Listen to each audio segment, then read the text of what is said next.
जय हिंद, नमस्कार। Welcome to सैनिक समाचार। देश की सेवा करते हुए शहीद हुए Punjab and Haryana high court ने 54 साल की देरी के बावजूद 1965 के युद्ध में शहीद हुए सैनिक की विधवा को पूरी पेंशन जारी करने को लेकर एक आदेश सुनाया है। दोस्तों, सरकार का रवैया हमेशा यही रहता है कि किसी भी सर्विस पेंशनर और फैमिली पेंशनर को उसका सही हक ना दिया जाए। जो इंटाइटल है, चाहे डिसेबिलिटी पेंशन है, चाहे फैमिली पेंशन है या फिर लिबरलाइज फैमिली पेंशन है, उसके लिए सरकार पूरा जोर लगाती है और उस पेंशनर के खिलाफ हाई कोर्ट और सुप्रीम कोर्ट तक अपील डालती है कि इसको ये पेंशन लागू नहीं है। लेकिन न्यायालयों द्वारा लगातार विधवाओं के हक में फैसले सुनाए जा रहे हैं और एक और ऐसा ही फैसला जो आप अपनी स्क्रीन पर देख पा रहे हैं। बहुत ही रोचक फैसला है। सरकार किस प्रकार अड़ गई और किस प्रकार विधवा ने, जो कि इतनी उम्र दराज होते हुए भी हाई कोर्ट तक लड़ाई लड़ी और आखिर उसको न्याय मिला। 1965 से ही उनको स्पेशल फैमिली पेंशन मिलेगी। देखिए, ये फैसला जस्टिस सुरेश्वर ठाकुर और जस्टिस सुदीप्ति शर्मा ने सुनाया है। पंजाब एवं हरियाणा हाई कोर्ट ने 1965 के युद्ध में पश्चिमी मोर्चे पर बारूदी सुरंग विस्फोट के कारण मारे गए एक सैनिक की विधवा को पूर्ण पेंशन का लाभ प्रदान किया। न्यायालय ने आर्म्ड फोर्सेस ट्रिब्यूनल के उस आदेश को खारिज कर दिया जिसके तहत 54 ईयर्स की देरी के कारण बकाया राशि आवेदन दाखिल करने की तिथि से 3 वर्ष पूर्व तक सीमित कर दी गई थी।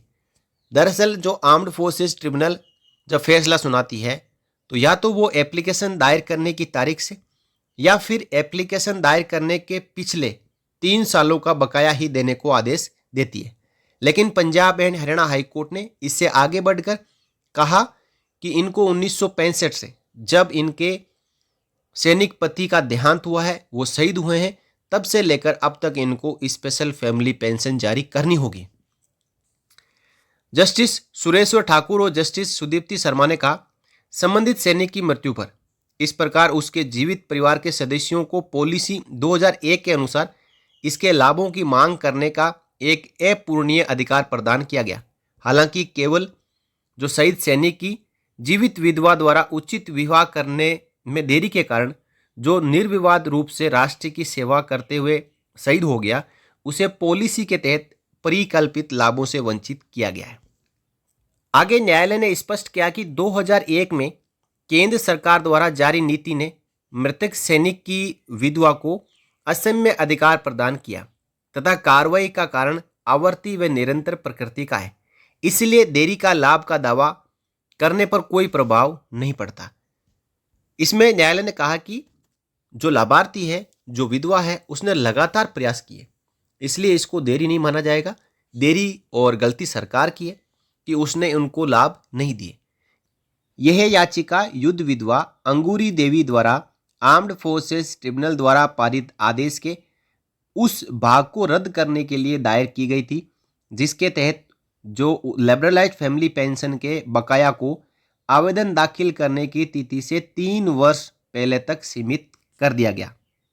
अंगूरी देवी को सेना द्वारा स्पेशल फैमिली पेंशन प्रदान की गई थी।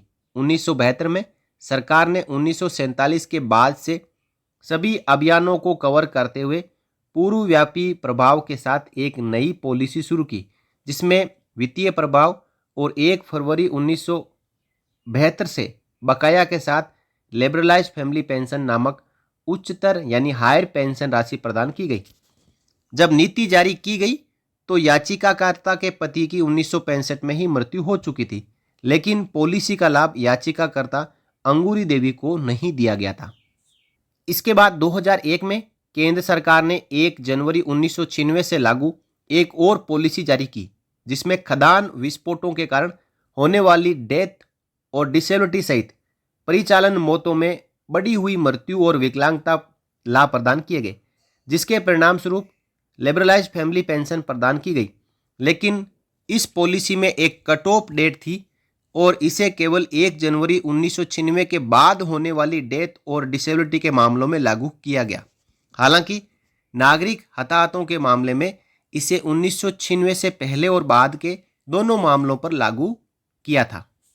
अब 1 जनवरी 1996 की कट ऑफ जो डेट है उसके बाद में केएजेएस बुटर बनाम यूनियन ऑफ इंडिया में सर्वोच्च न्यायालय ने पढ़ा, जिसमें यह माना गया कि 1996 से पहले के मामलों को भी 1 जनवरी 1996 से बकाया के साथ सम्मान लाभ दिए जाने थे। यानी सुप्रीम कोर्ट ऑफ इंडिया ने आदेश दिया कि जो 1/1/96 का कट ऑफ डेट रखा गया है वो जो पहले किसी के साथ में डेथ और डिसेबिलिटी हुई है उनको भी लागू होंगे, और 1 जनवरी 96 के बाद वालों को तो सरकार ने भी लागू कर दिया था। जब अंगूरी देवी को न्याय नहीं मिला, पॉलिसी के तहत पेंशन जारी नहीं की गई, तो अंगूरी देवी ने एपटी के समक्ष याचिका दायर की। उसने एपटी द्वारा पहले तय किए गए एक समान मामले का हवाला देते हुए उसे राहत प्रदान की, लेकिन याचिका दायर करने से 3 साल पहले बकाया राशि को सीमित कर दिया, जिसमें कहा गया कि उसने 54 साल की देरी से अदालत का दरवाजा खटखटाया था। याचिकाकर्ता ने 2 आधारों पर बकाया राशि के प्रतिबंध को चुनौती दी।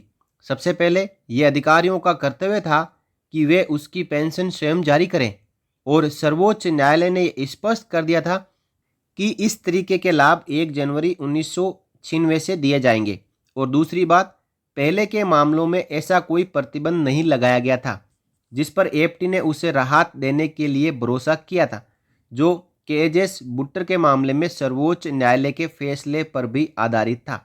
अक्सर देखा जाता है कि जब न्यायालय में कोई याचिका लगाने जाता है तो उसे कहा जाता है कि आपने बहुत देरी कर दी। तो देरी किस बात की?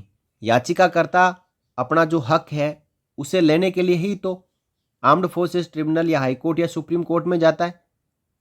तो याचिका में देरी होने के पीछे कारण क्या है कि जो सक्षम अधिकारी है उन्होंने उनको जो लागू पेंशन है वो क्यों नहीं दी?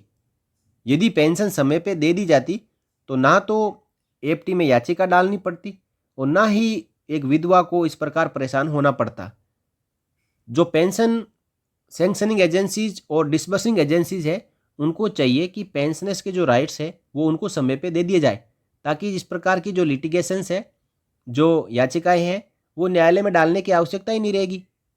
तो इस प्रकार जब एपटी के आदेश को हाईकोर्ट में चुनौती दी गई तो न्यायालय ने अधिकारियों को प्रति प्राप्ति की तिथि से 2 महीने की अवधि के भीतर जो लिबरलाइज फैमिली पेंशन के बकाया की गणना करने और अंगूरी देवी को 8% ब्याज की दर से ब्याज सहित राशि जारी करने का निर्देश दिया।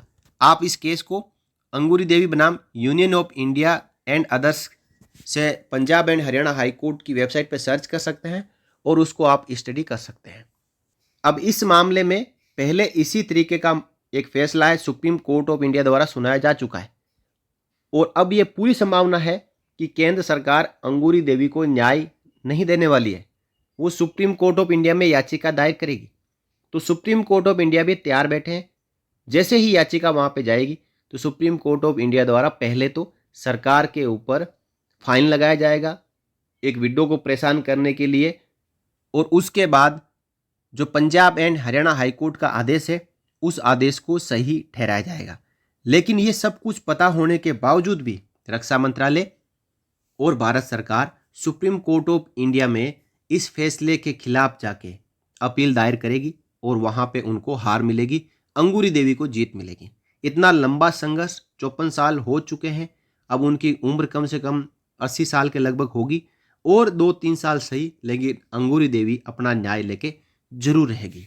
तो इस मामले में आपका क्या कहना है? अपनी राय कमेंट बॉक्स में रखें, वीडियो को ज़्यादा से ज़्यादा शेयर करें। जय Hind. For more updates, subscribe to our channel and enjoy watching the videos.